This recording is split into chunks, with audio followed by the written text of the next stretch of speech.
It's time for Over There with Mirella Rastorfer. Mirella is our European correspondent. She joins us weekly. We know where she is. This is the only useful thing I can think of that having to do with COVID-19 is that I know where to find her. Other than that, hi Mirella. What's Hi, going on Jill. over there? Hi, Jill. Yes, as always, over here, without much trouble. Yes, a lot is going on, of course, like in the US as well, I believe. But today I wanted to talk to you about a subject that I think is extremely important because it could change the shape of education in the future for children, even after the pandemic is over. And I'm talking here about what one calls in the US pandemic pods, or in other words, micro schools. And this is a phenomenon that is taking place right now, and that is really worth thinking of because, as I said, this is changing the landscape of education. And what we do not know is how much of that is going to stay after the pandemic. So those pandemic pods, most probably everybody here already heard about it, but they are supposed to replace the classes that children cannot have right now because of COVID and because of many schools having decided to go online to avoid spreading the virus.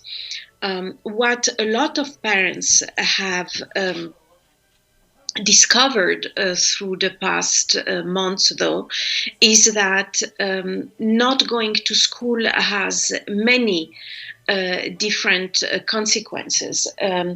Some of them being that children feels extremely unhappy. They feel isolated. They very often, because they are in those ages where communicating and living and being together with other children is extremely important for the development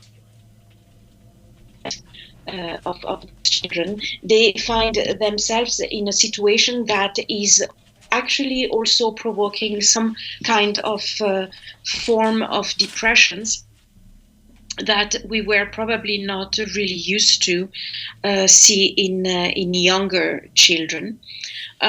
So parents in the US, through Facebook mainly, but also now through startups in the area of the Silicon Valley, are discovering that it's to organize these so-called pods where families, one, two or more, decide to put their children together with, if it's inside or Does it outside, matter? it's anyway with some rules about social distancing, and then paying together one or more teachers that are going to help those children to go through their online assignment, because obviously they do continue to follow their school's assignments, but this time with some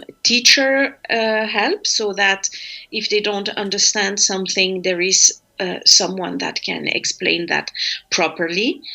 And at the same time, some of them also include other activities like sport or like maybe fine art or some are going to the extent of also learning into nature, or more like following the kind of Montessori theories and philosophy. So they are different pods, and that's why they are also parents that go into different direction with those pods, and try basically to overcome the lack of schools. This is something that is very understandable, but that obviously bring also an entire set of new issues, and one very important one being the fact that not everybody is able to afford this kind of learning, and therefore one could assume that the gap between the parents who can pay this kind of setup to their children, while respecting the COVID-19 precautions, are definitely in a better situation as parents who cannot afford this kind of settings, whose children have then to be alone in front of their computers for hours,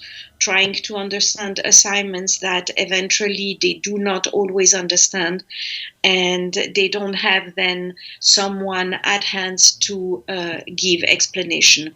Most probably there are possibilities, I believe, to then contact the teachers and ask for maybe some help, but this is definitely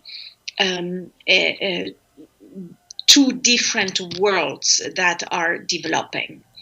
So that is, for the moment, a phenomenon that is very American. In Europe, there is nothing that extreme yet, but I would not exclude that if schools begin to close, it would come to some solutions of the same kind. But what we did notice very much the past 6 months is that, before the summer holiday, obviously, is that there was anyway also a gap between the students who could afford a computer, for example, students who could afford a printer, students who could have the privilege to ask their parents about certain concepts, and being able to actually understand what they were not able to immediately grasp on their own, compared to many children also that did not have the possibility to ask someone in their home, and that had maybe also situations that were much more stressful due to, for example, the professions of their parents.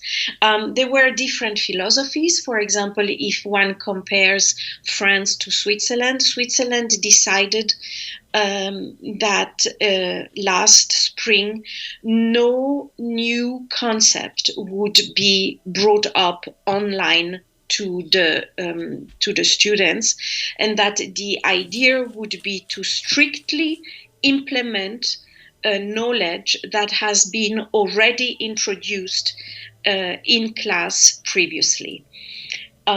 France, for example, took another stand with that, and for them it was important not to just implement what has been learned before, but also to go forward with new material, with new knowledge. And the entire problem lies with this new knowledge, because again, many students do not have the possibility to get help at home.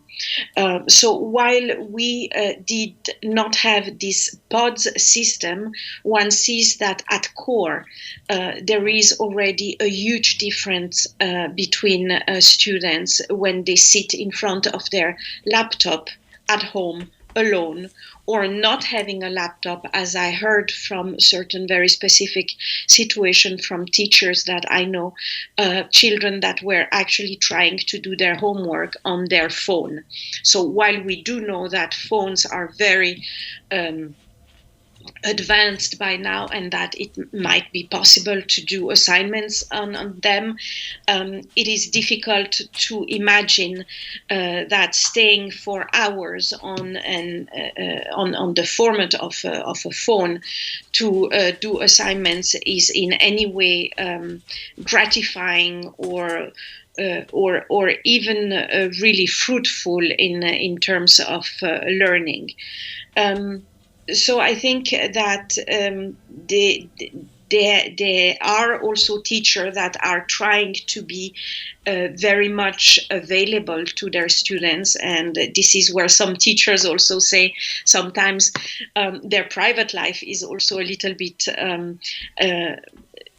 let's say, at danger here when students or parents from students begin to send messages on a Saturday night to ask how to do certain homework or certain assignments. So I thought it was very important to talk about this today. I guess it's difficult to have really formed opinions on this development, as this is literally developing right now. But it is very important to keep a keen eye on it, because it's important to see that if at times we were complaining before the pandemic that not every student had the same chances, this might become one more factor why certain gaps are going to just widens.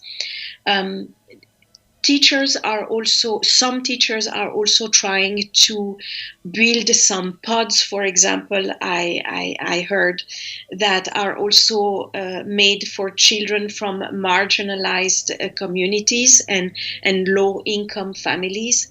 And these teachers are looking for funding in order to support these efforts.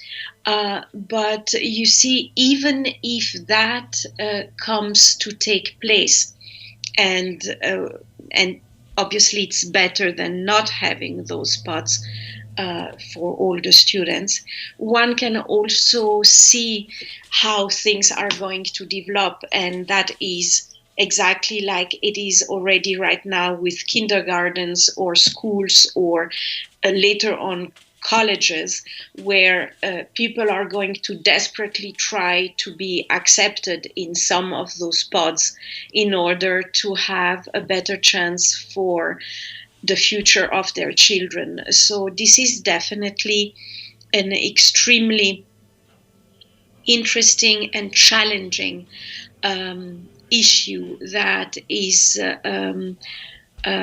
being an absolute consequence of the COVID-19 crisis. In Europe, countries and schools are still trying very much so to have in-person teaching classes. We will see most of them are begun last week, are beginning this week. So we are in the middle of it.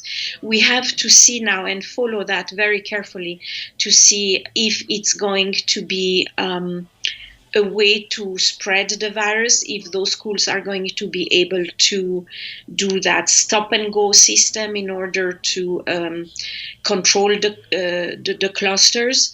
If not, it's probably going to go back online. And as of that moment, most probably, there will be the question again, about how to make sure that really little groups of students meet so that they can continue to socialize, they can continue to learn in a learning environment, and they can continue to basically strive and not fall into what is becoming a societal problem for every age, and that is depression.